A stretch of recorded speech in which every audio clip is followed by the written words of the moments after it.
Every year, millions of people say they want to start investing, and then they open a brokerage app, see dozens of confusing terms, and immediately close it. If that's you, you're not the problem. You've just never had someone explain the stock market in plain English.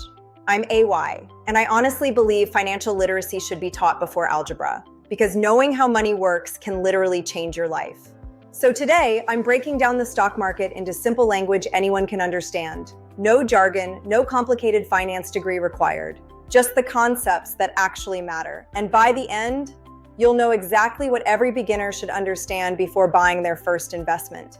And stay until the end, because I'll show you why one investment strategy has beaten nearly 90% of professional fund managers over the long run. It's also the strategy Warren Buffett recommends for almost everyone. Let's start with the most important question. What actually is a stock? Forget Wall Street for a second. Imagine your friend opens a coffee shop. The business needs money. Instead of borrowing from a bank, your friend decides to sell pieces of the business. If there are 100 pieces and you buy one, you now own 1% of that coffee shop. That's exactly what buying stock is. You're buying a tiny ownership stake in a real business. Not a number on a screen, not a lottery ticket, a real business. When companies grow, their owners benefit. That's you. That's investing. Once you own part of a company, there are only two ways you make money. The first, the stock becomes more valuable. If you buy at $100 and later sell at $150, you made $50. Simple. The second way, some companies share part of their profits with investors. Those payments are called dividends. Think of it like owning a rental property. Sometimes the house becomes more valuable. Sometimes it also pays you monthly rent. Stocks can work the same way. Sometimes the house becomes more valuable. Sometimes it also pays you monthly rent. Stocks can work the same way. Not all companies pay dividends.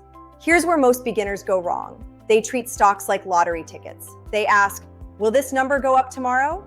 Professional investors ask something completely different. Will this business be worth more in 10 years? That one question changes everything.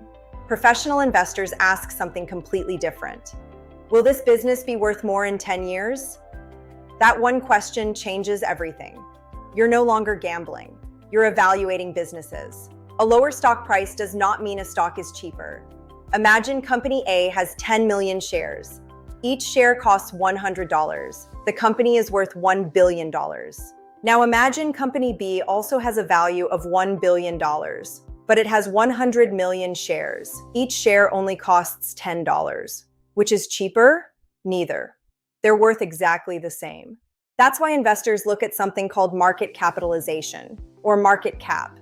It's simply the total value of the company, not the price of one share. So, if owning a business is this simple, and why do stock prices constantly move? Because every second, buyers and sellers are negotiating. If more people want to buy, prices rise. If more people want to sell, prices fall.